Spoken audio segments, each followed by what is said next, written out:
You might think Native Americans only cultivated corn and squash, but how many of their real, unusual, and almost forgotten fruits do you actually know?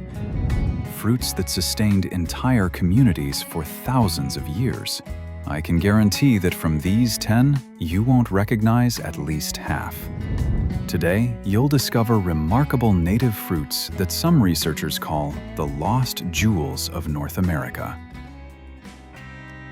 The pawpaw is the largest edible fruit native to North America and was a valued seasonal food for many eastern woodland tribes. Growing in shaded river valleys, it produced a soft, custard-like flesh that was easy to mash, dry, or eat fresh. Some communities used pawpaw patches as traditional gathering spots, passing knowledge about their locations from generation to generation. Its naturally creamy texture and warm, tropical aroma made it stand out in northern climates, tasting somewhat like a blend of banana and mango with a hint of vanilla.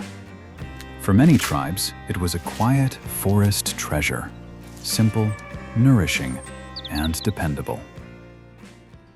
The American persimmon was an important autumn fruit for many tribes across the Southeast and Midwest.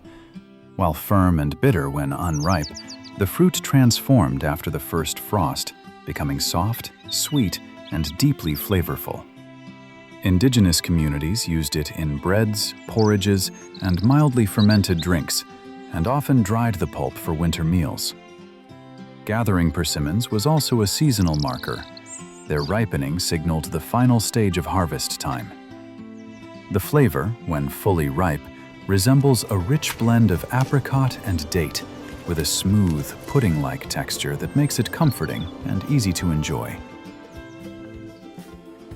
The American plum was a versatile and widely used fruit among plains and eastern woodlands tribes.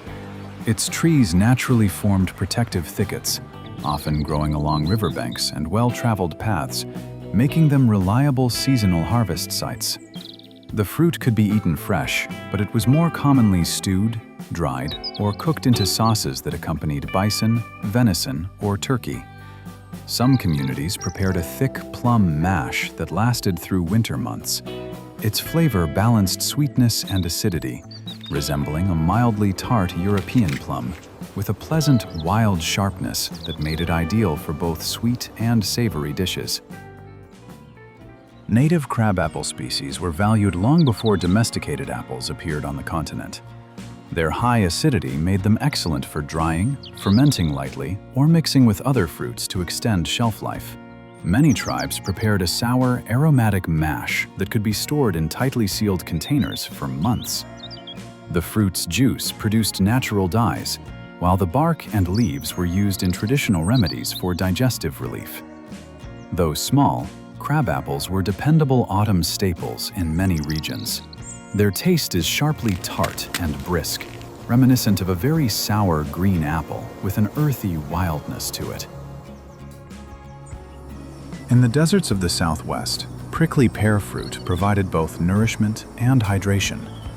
After carefully removing or burning off the spines, tribes such as the Navajo and Tohono O'odham ate the fruit fresh, pressed it into juice, or cooked it down into a syrup that kept well in the heat.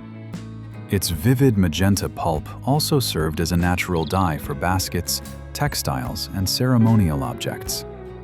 The fruit was believed to cool the body and reduce inflammation, making it useful in traditional medicine.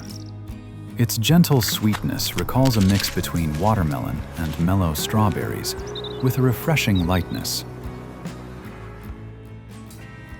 The Black Haw shrub produced clusters of dark, plum-like fruits that ripened in late summer and early fall.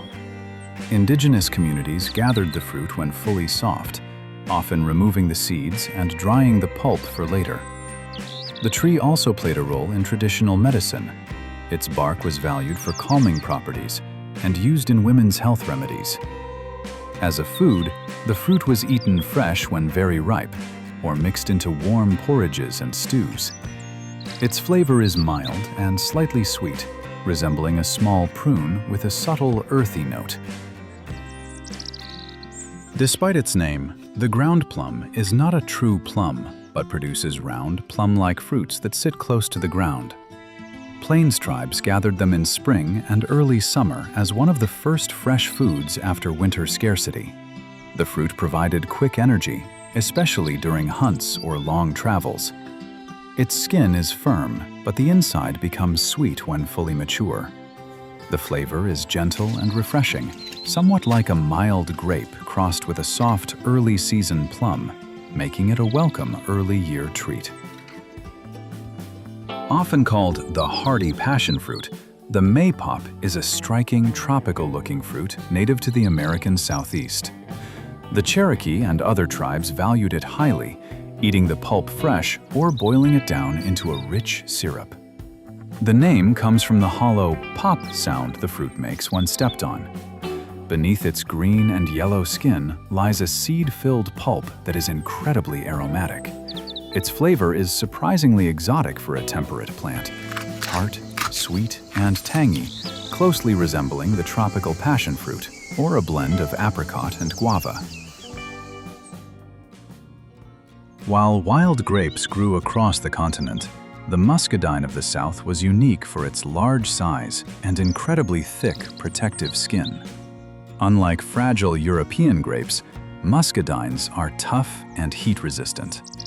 Indigenous communities consumed them fresh, dried them for winter storage, or used the vines for basketry.